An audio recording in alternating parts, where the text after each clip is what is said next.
যাকে যত বেশি ভালোবাসা যায়, যার কথা অন্তরে যত বেশি ভাবনা করা যায়, সম্পর্কে যা দেখা যায়, যা কিছু নয়নে পড়ে যায়, সব কিছুর মাঝে সে শুধু ওই শরীরের স্বপনে জাগরণে ওই ভালোবাসার বদনটাই সে দেখতে পায়। তোমার জীবনের একমাত্র আরাধ্যা হচ্ছে রাধা। তাই তো তুমি যা কিছু দেখো শয়নের স্বপনে জাগরণে সবকিছু শুধু রাধা ময় দেখো।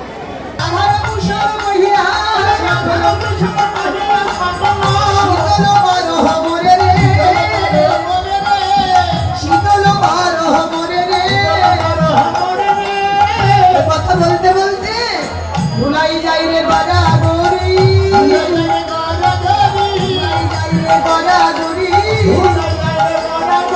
বংশী ফেলে বংশী ধরি ভুলাই যাই রে গড়াগড়ি,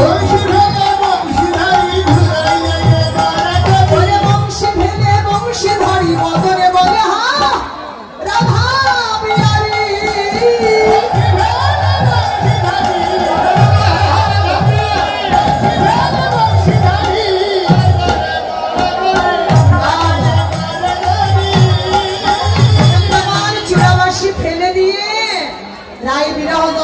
সহ্য করতে পারছেন না, ধুলার মাঝে গড়াগড়ি দিয়ে কাঁদছেন রাধা রাধা পিয়ারি বলে।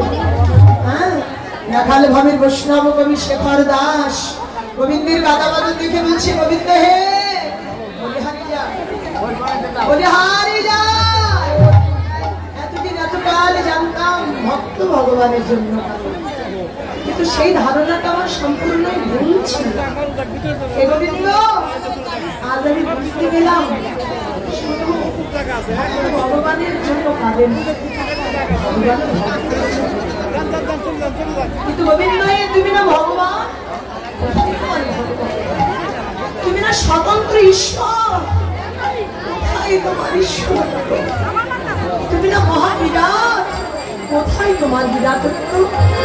বৃন্দাবনের একজন সামান্য আহিনী গোয়ালিনী, তুমি তার প্রেমের কাঙাল হয়ে সুরাবাসী ফেলে দিয়ে রাধা পিয়ারি বলে কেঁদে ভাড়া করে যাচ্ছ।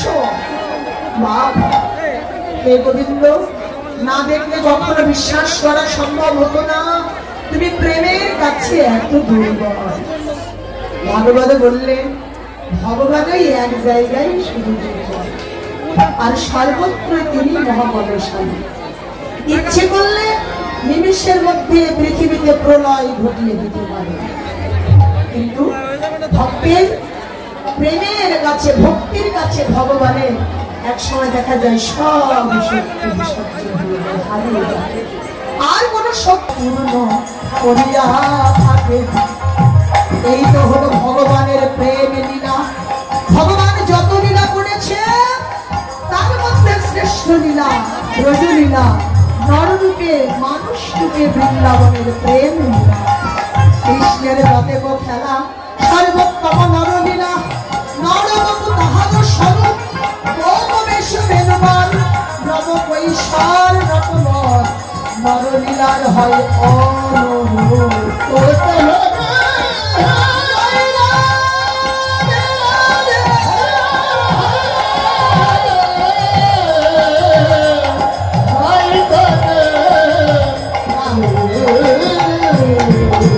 এবার সময় বুঝিয়া সে ভালোবাসিয়া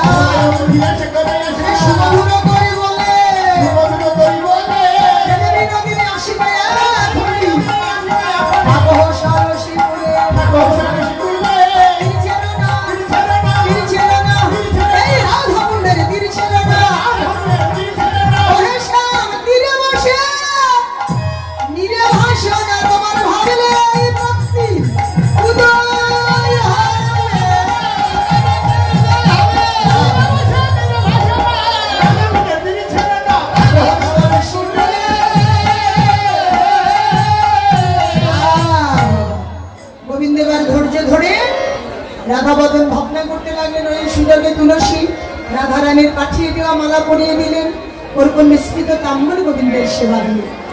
এবার বলছে, দেখো তুমি এত অধৈর্য হয়ে গেছো, আমার বলার সুযোগ কোথায়? শোনো বন্ধু, একটু শান্ত হও, ধৈর্য ধরো। আমি এখানে কেন এসেছি তোমাকে সব পেয়েছি। প্রথম, তুমি কেমন আছো সেটা জানবো, আর দ্বিতীয়ত তোমার রাধারানী কেমন আছে সে কথাই তোমাকে জানাবো, তাই এখানে এসেছে। এবার ধৈর্য ধরে এই কথাগুলি গোবিন্দ শুনতে লাগলেন। তুলসী রয়ে গেছে কৃষ্ণ সেবাই, আর এদিকে রাধারানী কি অবস্থা গো, তুলসীকে কাননে পাঠিয়ে দিয়ে অন্তরে গোবিন্দের বিরহ ব্যথার বিরোধ বেড়ে গেল।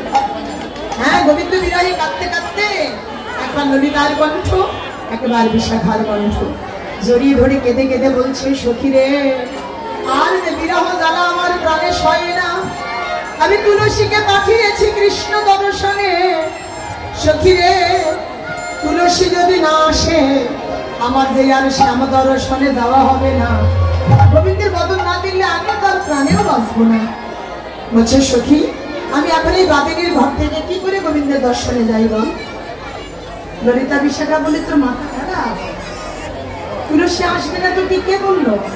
বললে, সখী রে, আমার কথা তো নয়, জ্ঞানী গুণীজনের কাছে শুনেছি যারা নাকি একবার শ্যাম দর্শনে যায় আর আমার গোবিন্দ ভালোবেসে সেবার অধিকার দিয়ে সখী রে যাকে নাকি গ্রহণ করে থাকে, আমি শুনেছি সে কোথায় আসে।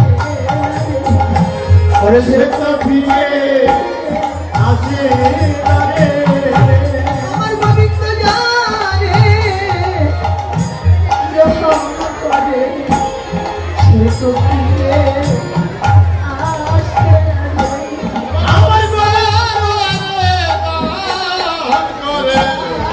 তো ফিরে আসে।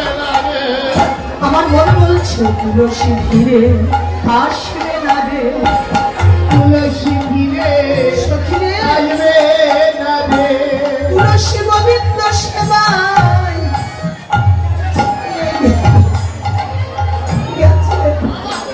তুলসী ফিরে আসবে না রে। তুলসী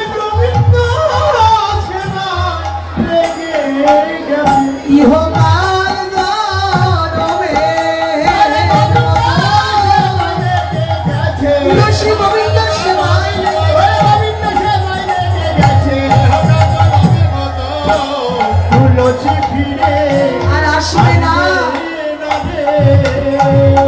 সখী ভাবের বৈষ্ণব কবি বলছে, বিনোদিনী তুমি একেবারে মন্দ বলছো তা নয়, সত্যি যারা যায় তারা আর কোনোদিন আসে না, কিন্তু আর কেউ না আসলেও তুলসীতে আসতে গোবিন্দ ভালোবেসে যাকে গ্রহণ করে তার আর আশার আশা থাকে, কিন্তু তুলসীকে আসতে হবে, তুমি নিশ্চিন্ত হবে।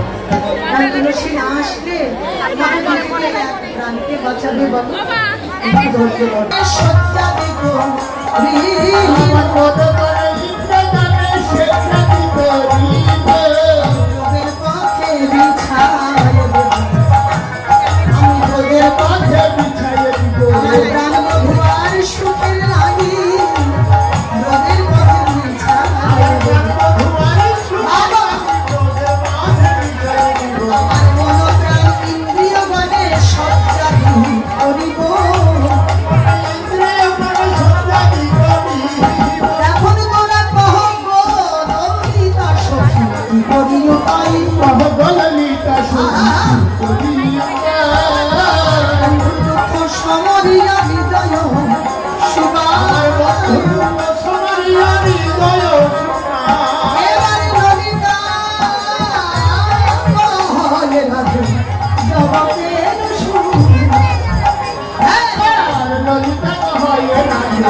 কথা বলছি, তপ্তময়ী বালুকা, সে পথে গোবিন্দ গোষ্ঠী যেতে চরণে তাপ লাগছে, গোবিন্দের কমলে চরণ ধরণীর পক্ষে রাখার সঙ্গে সঙ্গে ধরণী আর সে আর ওই রবির কথা বলছিস, হ্যাঁ ওই রবি যদি একবার গোবিন্দের বদন দেখে না, সে তাপ দেবার শক্তি কেন ভাবছিস? এবার আধারানি বলছে, সখী রে ভাববো না যে গোবিন্দের দুঃখ কষ্ট আমি একেবারেই সইতে পারি না। আমার বধূ যখন বসে যান, আমি মনে মনে আরেকটা কথা ভেবেছিলাম, কি মনির সুতের পুতের নামের মনির সুতের পুতের নামের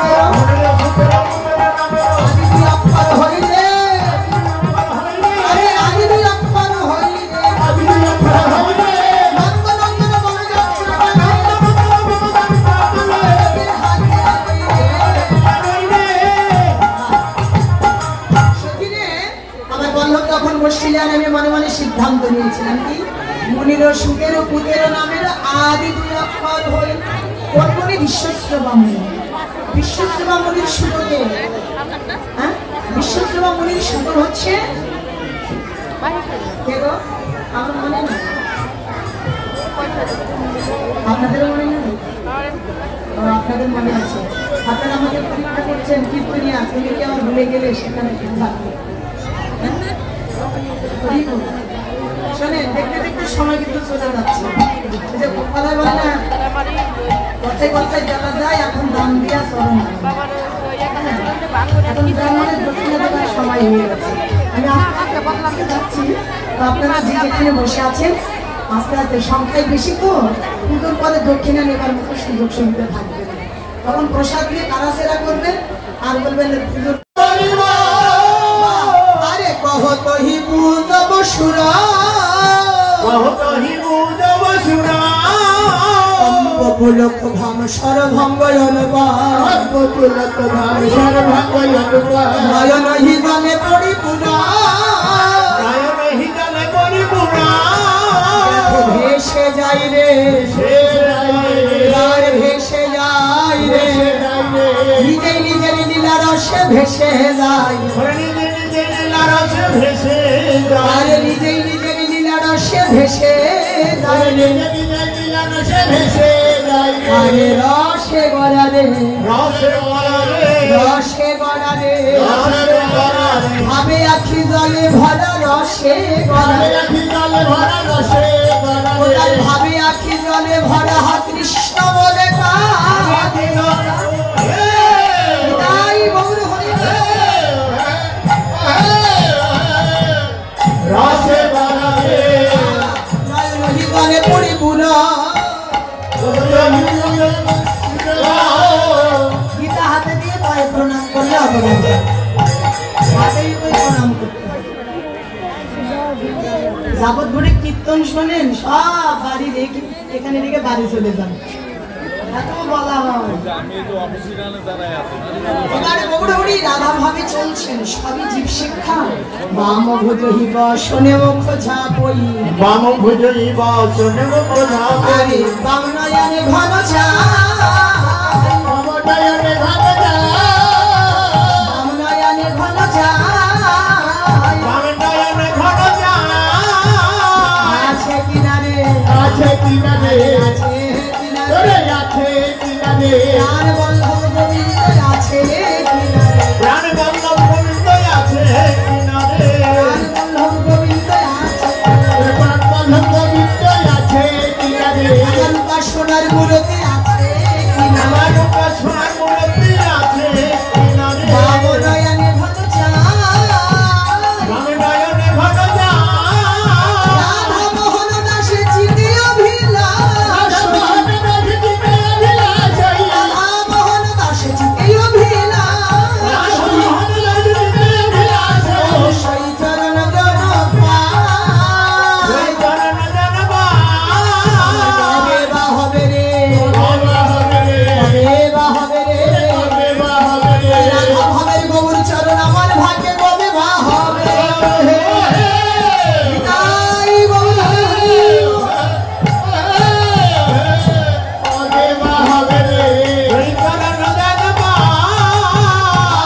আরে সেই চরণ জন পায় বাঞ্ছা কল্পতরু ভষ্ট কৃপা সিন্ধু ভয়ে বাচ পতিতা পাবনে বৈষ্ণবে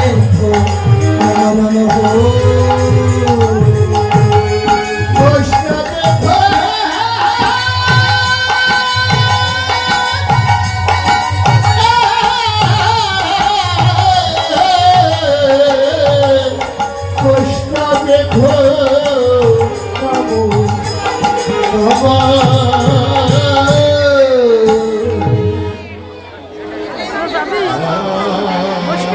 প্রাসাদ করে যাবে ও আশা মাথা থেকে নেমে নেবে ও বাড়িতে আর ওঠা হবে না